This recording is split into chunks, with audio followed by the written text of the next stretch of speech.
권리금 계약 유의사항 제1편에서는 위반 건축물의 유무, 권리관계 확인 등을 살펴봤고, 이 영상 제2편에서는 임대인의 의사 확인, 영업자 지위 승계, 권리금 계약 수수료에 관해 짚어보겠습니다. 권리금 계약 체결 시에 임대인의 의사를 확인했는지에 따라서 권리금 계약금 지급 여부를 결정할 필요가 있는데요. 월세 등 신규 임대차의 계약 내용에 대한 임대인 의사를 확인했다면 권리금 계약금을 지급해도 크게 문제될 소지가 없습니다. 하지만 신규 임대차의 주요 조건을 확인하지 않았다면 본 임대차 계약이 체결되는 조건으로 권리금 계약금을 지급할 필요가 있고요.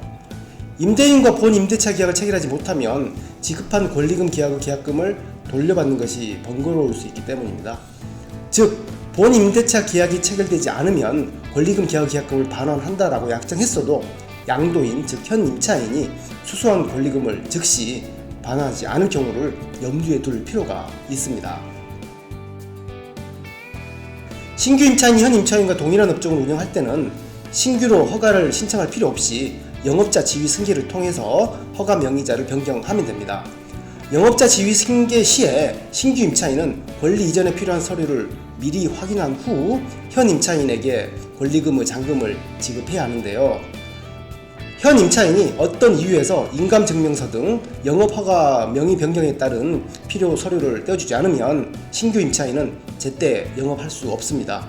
또한 현 임차인이 폐업 신고를 하지 않게 되면 신규 임차인은 허가를 신청할 수 없게 되므로 이 점도 확인해야 하고요. 한편 행정처분에 관한 사항은 영업자 지위 승계 신고서에 첨부하지만 권리금 계약을 체결하기 전에 미리 확인해야 합니다. 행정처분에 관한 사항은 화면 사례와 같이 세월전자민원 창구에서 확인할 수 있고요. 권리금 계약의 수수료는 권리금 계약 체결 과정에서 가장 중요한 내용 중 하나입니다. 당사자 간에 직접 권리금 계약을 체결했다면 수수료가 없겠지만 공인중개사가 중개한 경우 권리금에 따라서 수수료가 발생합니다.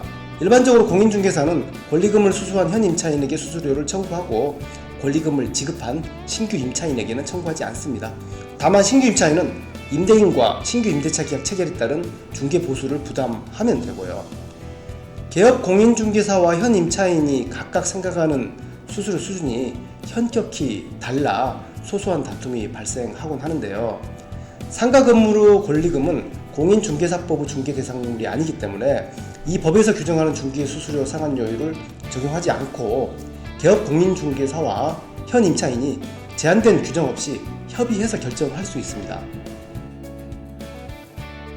임차인은 임대차 계약의 중개에 대한 연장선으로 이해하기 때문에 권리금 계약의 수수료는 상가 임대차 계약의 중개 보수와 크게 다르지 않을 것이라고 생각합니다. 즉 임차인은 권리금 중개 수수료는 지급받은 권리금의 0.9%를 초과하지 않을 것이라고 막연히 생각하는 경향이 있습니다. 하지만 개업 공인중개사는 권리금 계약의 중개 완성에 노력한 공로에 따라서 임차인이 수수한 권리금의 1%에서 5% 내외 또는 많게는 10%에서 15%까지도 청구합니다.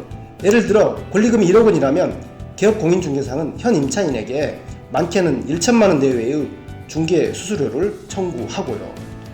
이와 같은 권리금 계약의 수수료에 대한 다툼을 방지하기 위해서는 임차인은 권리금 계약을 체결하기 전에 개업 공인중개사와 미리 수수료를 합의하면 좋을 것으로 생각합니다. 이 영상에서는 권리금 계약의 유의사항 5가지를 정리했습니다. 초보 사장님들도 위 내용을 통해서 마음의 여유를 가지고 프로처럼 계약서에 서명하시기를 바랍니다. 감사합니다.